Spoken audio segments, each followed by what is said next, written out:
ઈશ્વરને કામે આવેશ સદા રાખજે, ઈશ્વરને કામે આવેશ સદા રાખજે, આસુરી વૃત્તિનો દ્વેષ દિલે ધારજે, આસુરી વૃત્તિનો દ્વેષ દિલે ધારજે, ભક્તિની મસ્તીમાં મસ્ત બની રાખજે, ભક્તિની મસ્તીમાં મસ્ત બની રાખજે, ભક્તિની મસ્તીમાં મસ્ત બની રાખજે, ભક્તિની મસ્તીમાં મસ્ત બની રાખજે, મનડું પ્રભુના ચરણમાં તું રાખજે, મનડું પ્રભુના ચરણમાં તું રાખજે, ભક્તિ સમજાવી છે ગીતામાં વાંચજે, ભક્તિ સમજાવી છે ગીતામાં વાંચજે, મનડું પ્રભુના ચરણમાં તું રાખજે,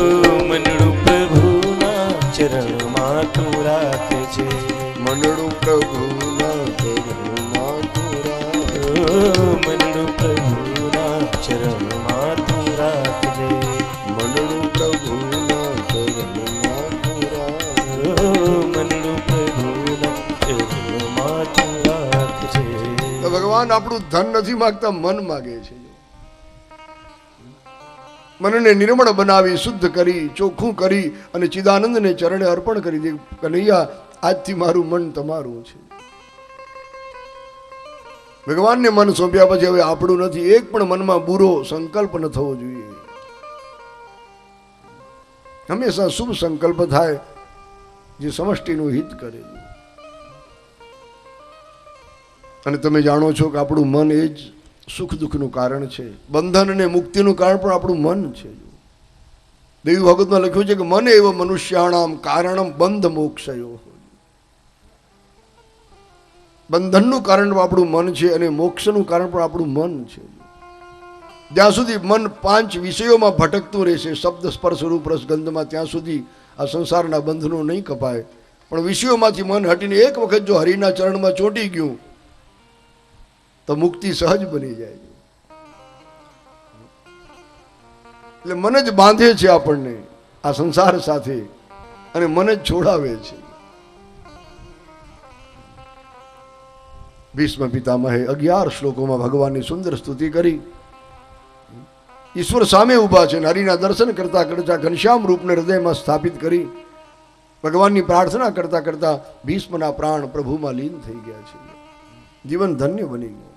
આનું નામ જીવન કહેવાય. જિંદગીના છેલ્લા શ્વાસ સુધી ભગવાન શ્યામ સુંદરને ભૂલ્યા નથી.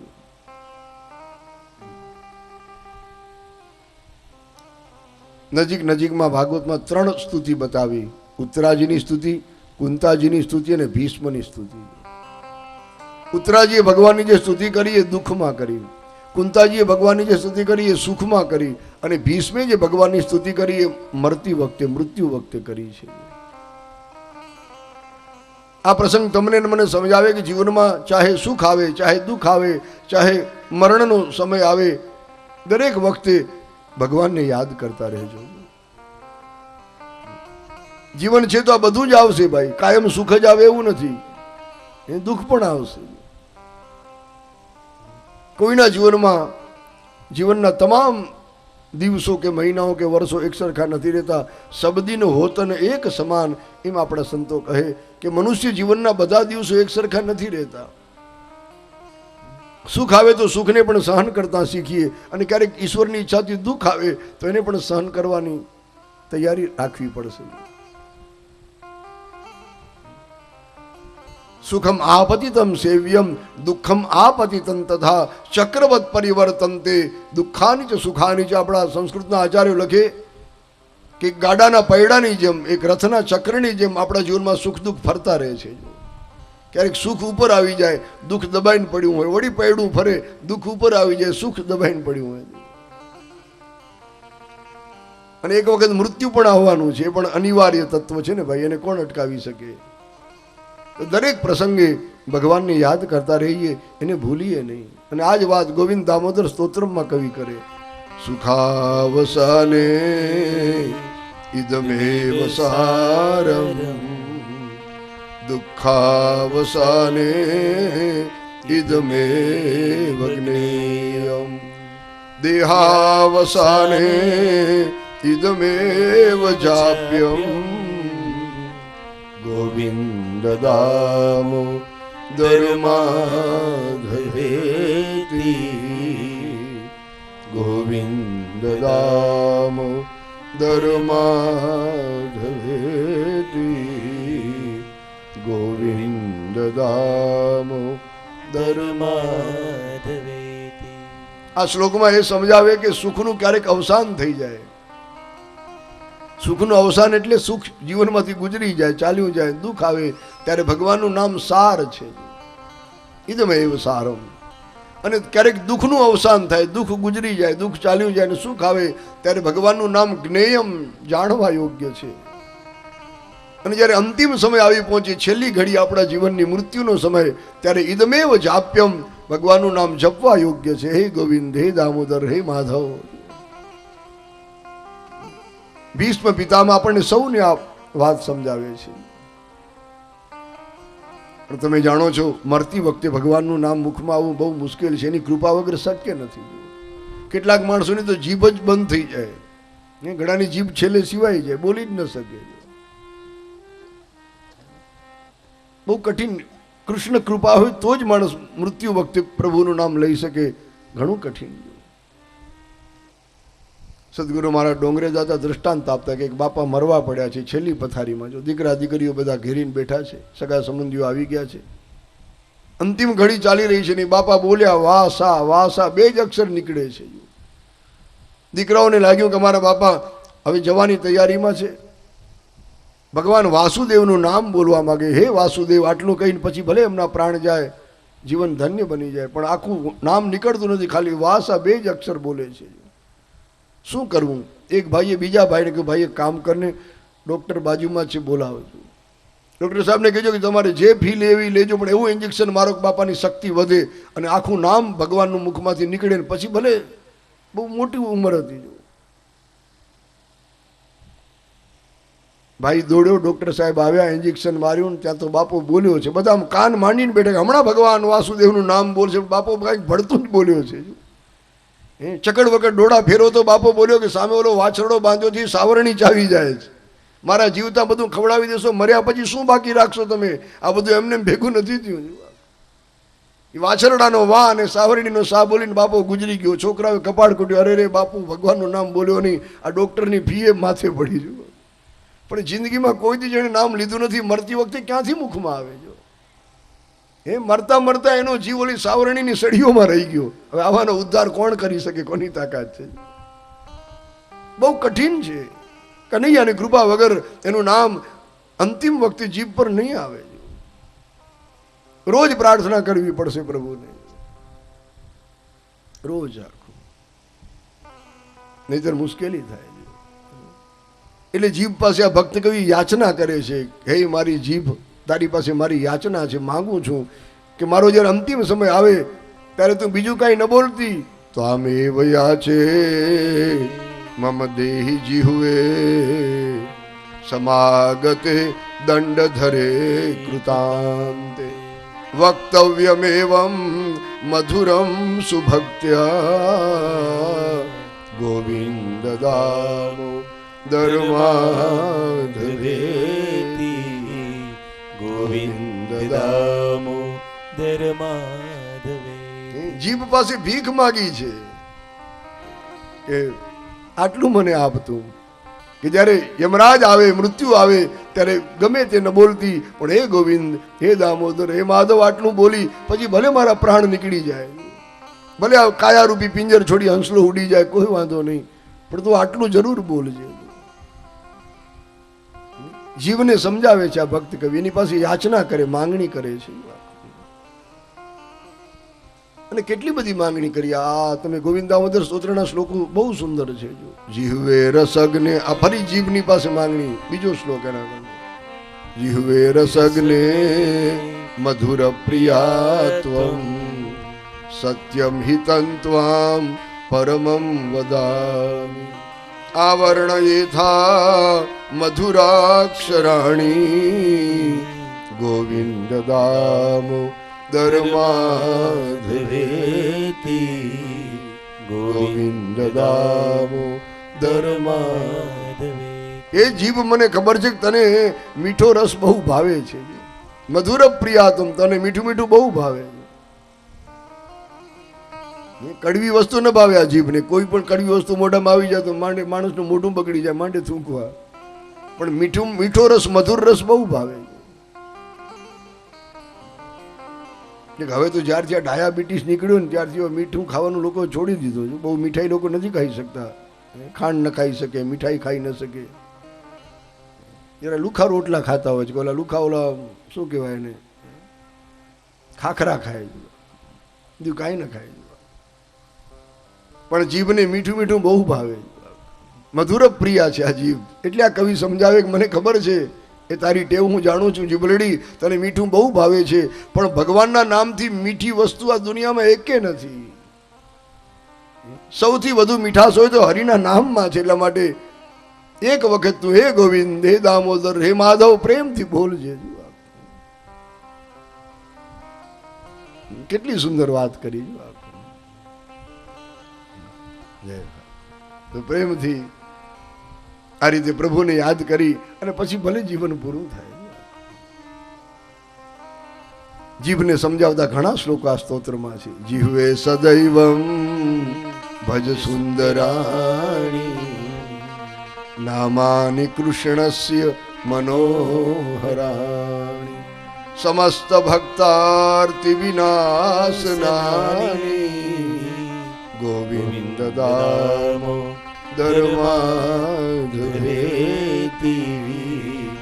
ગોવિંદ દામોદર ધર્માધવેતિ. એ મારી જીભ, તું હંમેશા ભગવાનના જે સુંદર મધુર નામ છે તેને ગાતી રહેજે, બોલજી રહેજે. ભગવાનના નામ અતિ સુંદર છે, મનોહર છે, મધુર છે.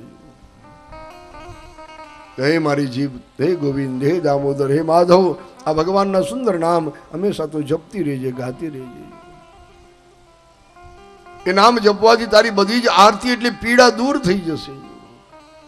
ભક્તોને તમામ પીડાઓને દૂર કરનાર ભગવાનનું નામ છે, હરિનું નામ. સમસ્ત ભક્તાર્તિ વિનાશનાની. આરતી એટલે પીડા, દુઃખ. જીવનની કોઈ પણ પીડા હશે, પ્રભુનું નામ જો પ્રેમથી જપશું તો પ્રભુ એ પીડા હરી લેશે. એટલા માટે સંતો કંઈક રસ્તામાં હાલ્યા જતા હોય ને ક્યારેક ઉઘાડા પગ હોય, ચંપલ ન પહેર્યા હોય, કાંટો લાગી જાય, ત્યારે હાય હાય ન કરજો, હરી હરી કરજો. ઘણા હાય ને વોય કરતા હોય છે, અને ત્યારે જમાનો જ હાય વોય ને છે. પણ હાય મળે ત્યારે તરત હાય ને વોય એવું ન કરજો, હરી હરી કરો બસ, તો તમારી એ પીડા પરમાત્મા હરી લેશે. ભીષ્મ દાદાના આખા શરીરમાં તીર સોસરવા નીકળી ગયા, આખું શરીર વિંધાઈ ગયું જેમ ચારણીની જેમ. છતાંય 11 શ્લોકોમાં ભગવાનની સ્તુતિ કરી પછી એમના પ્રાણ હરિમાં લીન થયા છે. જીવનની કેટલી ધન્યતા કહેવાય. આ જીવન સાર્થક કહેવાય કે ભગવાન સન્મુખ ઊભા છે, પ્રભુના દર્શન કરતા કરતા, ભગવાનની સ્તુતિ કરતા કરતા પિતામાં ભીષ્મના પ્રાણ ભગવાનમાં ભળી ગયા છે, લીન થઈ ગયા લાલા. આ જીવન છે. માનવ જીવનને કઈ રીતે જીવશું એની સુંદર વાતો ભાગવત સમજાવે છે. પછી તો ભગવાને યુધિષ્ઠિરને શાસન સોંપ્યું છે, ધર્મરાજના હાથમાં શાસન સોંપી બધી જ વ્યવસ્થા ગોઠવીને પરમાત્મા દ્વારિકા પધાર્યા છે. કુરુવંશની રક્ષા કરી ભગવાને. ઉત્તરાજીના એ ઉદરમાં રહેલા બાળકની પ્રભુએ રક્ષા કરી છે. એ બાળક બીજું કોઈ નહીં પણ આપણા ભાગવતનો પ્રથમ શ્રોતા પરીક્ષિત રાજા હતો. અશ્વત્થામાનું બ્રહ્માસ્ત્ર એને બાળવા આવ્યું છે, પણ ઈશ્વર જેની રક્ષા કરે એને કોણ બાળી શકે, કોણ મારી શકે, કોની તાકાત છે? રામ રાખે ને કોણ ચાખે, કહેવત છે આપણે ત્યાં. જો હોની તો હોકે રહે, અનહોની ના હોય, જાકો રાખે સાહિયા, માર શકે ના કોઈ. જગતનો સ્વામી જેની રક્ષા કરે એને કોઈ મારી શકતો નથી. ભગવાને ઉત્તરાજીના ઉદરમાં પ્રવિષ્ટ થઈ, એને જો કે બહારથી પ્રવેશવાની જરૂર નથી. ઈશ્વર તો અંદર પણ છે, ક્યાં નથી? દરેકના હૃદય મંદિરમાં હરિ બિરાજે છે. એ પરમાત્માએ આ ગર્ભસ્થ બાળકની રક્ષા કરી છે, અને હરિની કૃપાથી એ શસ્ત્ર શાંત થઈ ગયું. બાળક જોયા કરે કે ઘનશ્યામ સ્વરૂપમાંની ચારે બાજુ ફરે છે, કમલ નયન છે, પિતાંબર ચમકી રહ્યું છે, હાથમાં નાનકડી ગદા છે, પોતાના દિવ્ય તેજ દ્વારા ભગવાન એ અશ્વત્થામાના શસ્ત્રનું જે ભયંકર તેજ અગ્નિ એને શાંત કરી રહ્યા છે. બાળક ભાગ્યશાળી છે, હજી માતાના ઉદરમાં છે, જન્મ્યો નથી, એ વખતે એને હરિના દર્શન મળ્યા છે. ભગવાને આ બાળકની રક્ષા કરી એટલે પરીક્ષિતનું બીજું નામ પડ્યું છે વિષ્ણુ રાત. વિષ્ણુના રાત રક્ષિત વિષ્ણુ રાત, ભગવાને જેની રક્ષા કરી. આ પ્રસંગને બીજી રીતે વિચારીએ તો આપણે પણ જ્યારે માતાના ઉદરમાં હતા ત્યારે પ્રત્યેક જીવની રક્ષા પ્રભુએ જ કરી હોય છે. પહેલા રક્ષા એ જ કરે છે ને ભગવાન, બીજું કોણ કરે છે?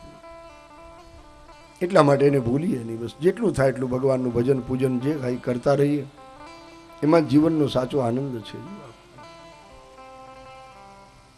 ગર્ભમાં જેણે સંભાળ્યો રે, ગર્ભમાં જેણે સંભાળ્યો રે, એ ભર્યું ભર્યું દૂધ માતાને સ્તન, કેમ ભૂલાય નામ ભગવાનનું રે. ભર્યું દૂધ માતાને સ્તન, કેમ ભૂલાય નામ ભગવાનનું રે. મને આનંદ થાય નામ બોલતા રે, મને આનંદ થાય નામ બોલતા રે. મને આનંદ થાય નામ બોલતા રે. મને આનંદ થાય નામ બોલતા રે. મારે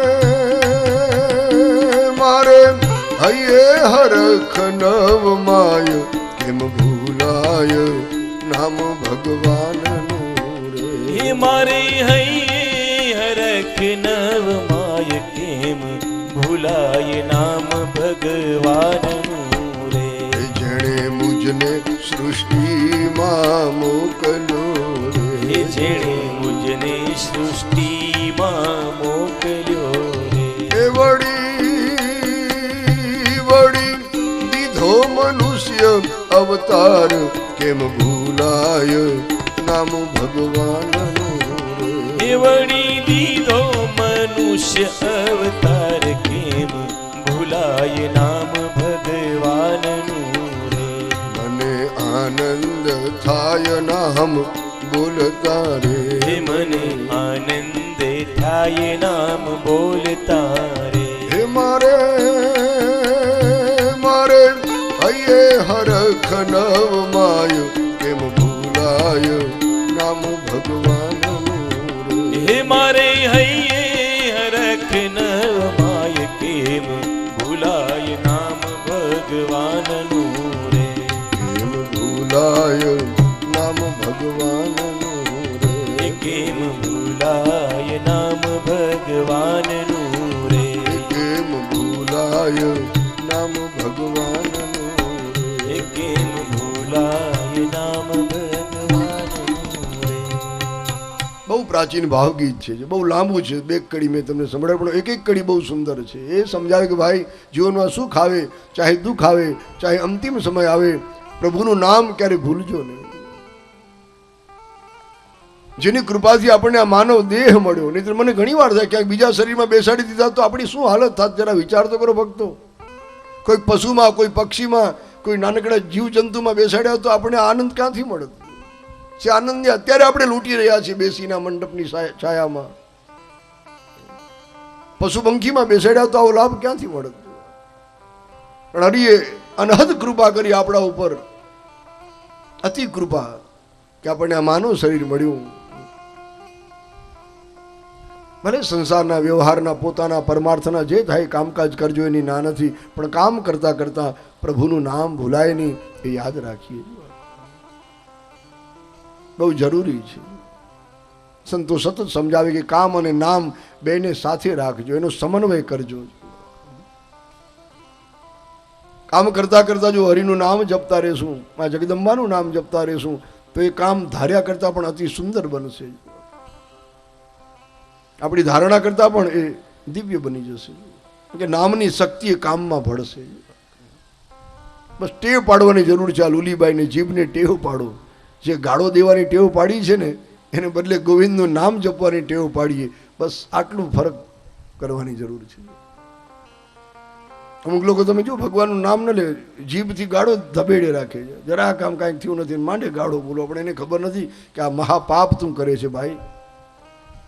જીભ જે મળી છે ગાળો દેવા નથી મળી, અપશબ્દ બોલવા નથી મળી, હરિનું નામ જપવા મળી છે. ભગવાન પછી આવી જીભને સજા કરે. જો ઘણાની જીભમાં લકવા થઈ જાય, બોલી જ ન શકે. અમુક માણસો મૂંગા થાય.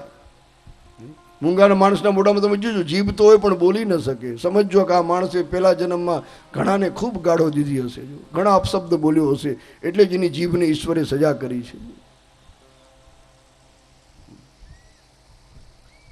માનવ શરીરમાં મળેલી ઈશ્વર પ્રદત્ત જે ઇન્દ્રિયો છે એનો જેટલો સાચો ઉપયોગ કરશું એટલી એ ઇન્દ્રિયો આપણી સતત સક્ષમ રહેશે, કાર્ય રત રહેશે. પણ જો એનો દુરુપયોગ કરશું તો પછી ઈશ્વર ઇન્દ્રિયોને સજા કરશે. આંખથી હરિદર્શન નહીં કરી અને જિંદગીભર સિનેમા જ જોતા રહેશું તો પછી ઈશ્વર આંખને સજા કરે છે. કાનથી હરિની કથા નહીં સાંભળી અને દુનિયાની સાચી ખોટી જેની તેની પંચાયત સાંભળ્યા કરશું તો પછી ઈશ્વર કાનને સજા કરશે. જો દરેક ઇન્દ્રિયોની પાછળ એક એક દેવતા બેઠો છે. પછી પરમાત્મા દેવતાને આજ્ઞા કરે કે હવે તમે ત્યાંથી ઉઠી જાઓ. ઇન્દ્રિય ભલે હોય પણ તમે ઉઠીને જાઓ એટલે દેવતા વિદાય થઈ જાય. કાન ચોટ્યા હોય પણ કાનના દેવતા ઉઠી જાય એટલે માણસ સાવ ચટ થઈ જાય, બેરો બની જાય છે. આપણી એક એક ઇન્દ્રિયો જો સક્ષમ રહે, ઠેડ સુધી કાર્યરત રહે એવી ઈચ્છા હોય તો જેટલો થાય એટલો ઇન્દ્રિયોનો સદુપયોગ કરીએ. પ્રભુ નામ ભીષ્મ પિતામહની કથા બહુ સુંદર. ભગવાને આ બાળકની રક્ષા કરી. પરીક્ષિત હરિકૃપાથી હેમખેમ જન્મ્યો છે. ભગવાન દ્વારિકા સીધાવ્યા છે. ધર્મરાજે ખૂબ સુંદર શાસન કર્યું. પ્રજાને એટલી બધી સુખી કરી કે જે સુખ રામજીના રાજ્યમાં હતું એ જ સુખ યુધિષ્ઠિર ધર્મરાજના રાજ્યમાં મળ્યું છે પ્રજાને. લોકો રામ રાજ્યને યાદ કરે આજ પણ. એવું જ સુખ યુધિષ્ઠિરના રાજ્યમાં હતું. મોં માંગ્યા મેહુલા વરસે છે. ધરતી ધન ધાન્યથી પરિપૂર્ણ બની છે. નદીઓ અમૃત જેવું નીર વહાવે છે. ગાયો અમૃત જેવું દૂધ આપી રહી છે. વૃક્ષો ફળોથી લચવા લાગ્યા છે. બહુ સુખ પ્રજાને મળ્યું. એનું કારણ કે યુધિષ્ઠિરનું શાસન એ ધર્મમય શાસન હતું. અને આજ પણ તમે જુઓ જે પ્રદેશમાં ધર્મ અનુસાર રાજ્ય ચાલતું હશે, જેનું શાસન કરતા ધર્મનિષ્ઠ હશે ત્યાંની પ્રજા બહુ સુખી હશે. અને જે પ્રદેશમાં અધર્મ અનીતિ પ્રમાણે શાસન ચાલતું હશે ત્યાંની પ્રજા અતિ ગરીબ હશે, ખૂબ દુઃખી હશે. કારણ કે જ્યાં ધર્મ છે ત્યાં જ સુખ હોય, ત્યાં જ સમૃદ્ધિ હોય, ત્યાં જ શાંતિ હોય. જ્યાં અધર્મ નીતિ હોય ત્યાં અસુખ અશાંતિ હોય છે. શાસન કરનારે સમજવું જોઈએ. જેના જેના હાથમાં કોઈ પણ સત્તાના સૂત્રો છે એને ખાસ કે ધર્મ અને નીતિને નજરમાં રાખી જોઈ શાસન કરશે તો પોતે પણ સુખી થશે, એની પ્રજા પણ સુખી થશે. યુધિષ્ઠિરનું શાસન એટલું સુંદર, પ્રજા ખૂબ સુખી થઈ. આ પ્રમાણે ધર્મરાજે 36 વર્ષ સુધી આ ધરતી પર શાસન કર્યું છે. આ બાજુ મહાભારતના યુદ્ધ વખતે વિદુરજી યાત્રા કરવા નીકળી ગયેલા, પણ યાત્રા પૂર્ણ કરી એક દિવસ વિદુરજી હસ્તિનાપુર આવ્યા છે. પાંડવોને મળ્યા. મધ્યરાત્રિ થઈ. મોટાભાઈ ધૃતરાષ્ટ્રના મહેલમાં પધાર્યા છે. ધૃતરાષ્ટ્રને જગાડે કે હે ભાઈ હવે ક્યાં સુધી આમ ગાફેલ થઈને સૂતા રહેશો? જો હજી આ મહેલોને મેવા મિષ્ટાન મૂકવાની ઈચ્છા કેમ થતી નથી તમને? કેટલું જીવવું છે આ રીતે તમારે? હે મોટાભાઈ, આ કોઈ જીવન ન કહેવાય. કાગડા ને કૂતરા જેવી તમારી જિંદગી છે.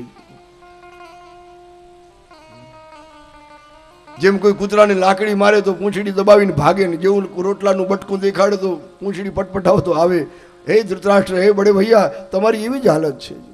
ગૃહપાલવત, ઘરનું પાલન કરનાર, ઘરની સંભાળ રાખનાર કૂતરા જેવી તમારી હાલત છે. હજી કેમ જાગતા નથી? તમારી આંખ કેમ ખુલતી નથી? મોટાભાઈ, બહારની આંખો તમારી બંધ છે પહેલેથી જ, પણ હવે અંદરની આંખ ખોલો તો સારું. વિદુરજી બહુ ખીજાણા, થોડો ઠપકો આપ્યો. હજી જો આંખ આ રીતે ખુલતી હોય તો મોટાભાઈની ભક્ત છે. વિદુર ભગવાન શ્રી કૃષ્ણના પરમ ભક્ત છે. દ્વારકાધીશના દાસ છે. શ્યામ સુંદરના પરમ સેવક વિદુર. મોટાભાઈને સમજાવે કે આ રીતે ક્યાં સુધી જીવશો હવે? આ નગર, આ મહેલનું રાજસી વાતાવરણ છોડી મોટાભાઈ ગંગા કિનારે આવી અને હરિનું ભજન કરી લ્યું. એમાં જીવનનો ઉદ્ધાર છે. વારંવાર જાગવાની વાત કરે છે. ધૃતરાષ્ટ્ર નવાયેલા કે વિદુર તું કેવી વાત કરે છે? હું જાગું છું, તારી સામે બેઠો છું, તારી સાથે મારી વાતચીત ચાલી રહી છે, તું ઘડી ઘડી મને કે જાગો જાગો. કઈ રીતે જાગું? વિદુરજી હસે છે, ભૈયા હજી તમે જાગ્યા નથી. જાગ્યા હોત તો અહીંયા ન બેઠા હોત, ગંગા કિનારે બેઠા હોત હાથમાં માળા લઈને. જીવનની સાચી જાગૃતિ કોને કહેવાય? જીવ ક્યારે જાગ્યો?